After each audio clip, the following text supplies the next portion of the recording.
Halo, assalamualaikum warahmatullahi wabarakatuh. Anak-anakku kelas 12.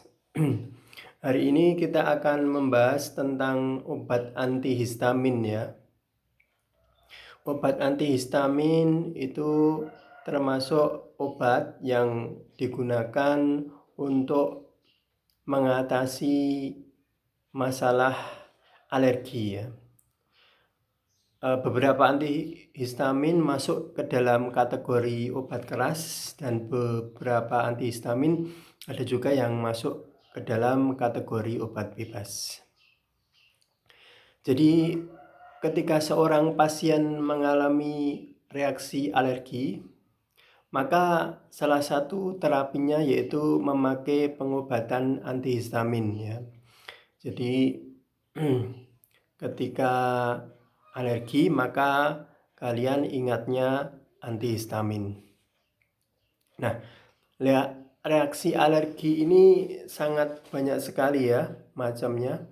Bila terjadi pada kulit maka akan terjadi kemerahan, gatal, kemudian bentol, kemudian ada juga alergi yang terjadi pada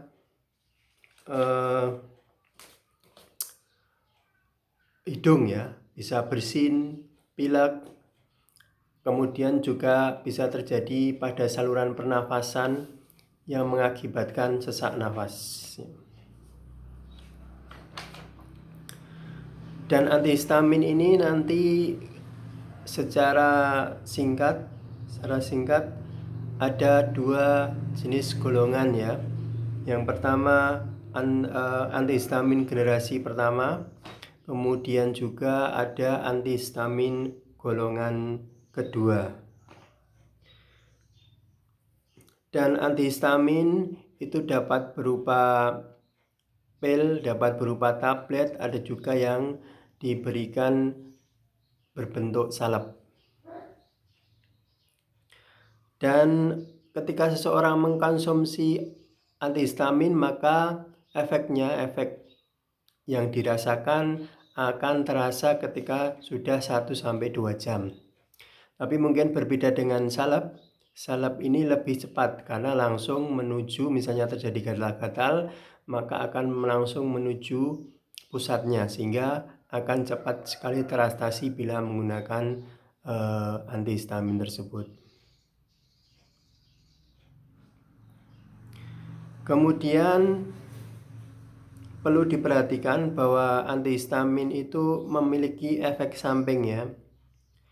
Salah satu yang sering terjadi yaitu mengantuk. Maka ketika kalian memberikan antihistamin kepada pasien, harus menasihati pasien bahwa obat tersebut memiliki efek samping mengantuk, sehingga pasien waspada, sehingga tidak menggunakan, setelah minum dia tidak menggunakan sepeda motor misalnya, atau mengendarai mobil ya, karena hal tersebut akan membahayakan jiwanya. Jadi Anda harus paham. Nanti ada golongan pertama dan kedua. Yang tidak mengantuk itu golongan generasi kedua karena tidak memiliki efek penenang. Jadi nanti kalian harus bisa memilih kepada pasien mana golongan antihistamin yang cocok untuk mereka. Demikian ya sekilas tentang antihistamin. Sekarang ada beberapa pertanyaan yang nanti harus kalian jawab di Google Class. Pertanyaannya akan saya bacakan sekarang ya. Yang pertama, apa itu antihistamin? Yang kedua, berilah contoh 5 reaksi alergi. 5 reaksi alergi. Yang ketiga, sebutkan 5 contoh antihistamin generasi pertama. Yang keempat, sebutkan 5 contoh antihistamin generasi kedua. Yang terakhir, manakah yang lebih aman, antihistamin yang ada penenangnya atau antihistamin non penenang? Sebutkan alasanmu. Oke, sekarang dikerjakan dan juga bisa dipelajari di buku paketnya. Demikian dari Pak Indra, akhirul kalam. Wassalamualaikum warahmatullahi wabarakatuh.